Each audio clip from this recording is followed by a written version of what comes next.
Kevin de Bruyne and Man City have been granted their wish amid fixture. Stay tuned by subscribing to our channel to get all the sports updates. Kevin de Bruyne has been allowed to leave the Belgium national team camp a few days early, so he can begin his long-awaited and much-needed summer vacation. The Red Devils are due to play Poland on Tuesday in their final game of the current round of UEFA Nations League fixtures.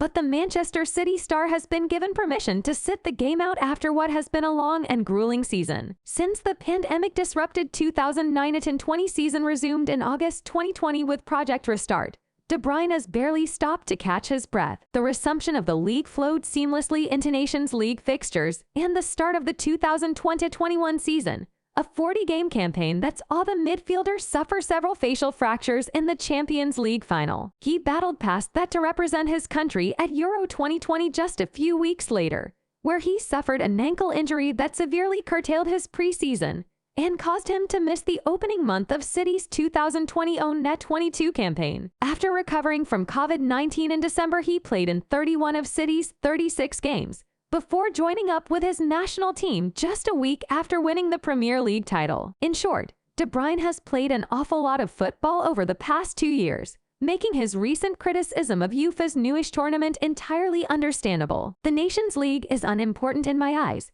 De Bruyne said before Belgium took on the Netherlands on June 3rd. "They are just glorified friendlies after a long and tough season. I am not looking forward to it. As players, we can talk about vacation or rest, but we have no say. We have a little more than 3 weeks of vacation." While De Bruyne might have let his frustrations get the better of him a little with his comments, generally speaking, the Nations League has been a success and has meant fewer meaningless, boring friendlies clogging up the calendar. He's right to criticize the timing of recent internationals. With the World Cup not until November, this summer was the perfect chance to afford players the chance to rest and allow niggling injuries to heal ahead of what is going to be a long and congested 2022-23 season. Squeezing an entire World Cup into the middle of the domestic season will come at a cost, and that cost will surely be player welfare. Liverpool defender Virgil van Dijk backed De Bruyne up, opining that the Nations League is adding to the number of pointless friendlies, not detracting from. He correctly noted that there would not normally be 4 national team fixtures immediately after the season. Gareth Bale was of a similar opinion. He told reporters that De Bruyne could play 79 matches next season between club and country,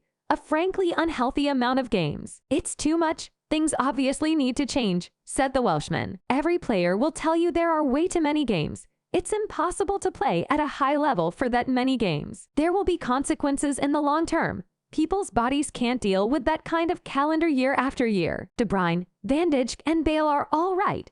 Elite footballers are playing far too much football with not enough time in between games for adequate recovery. De Bruyne is within his rights to speak out, but until more players demand change, it seems unlikely anything will change.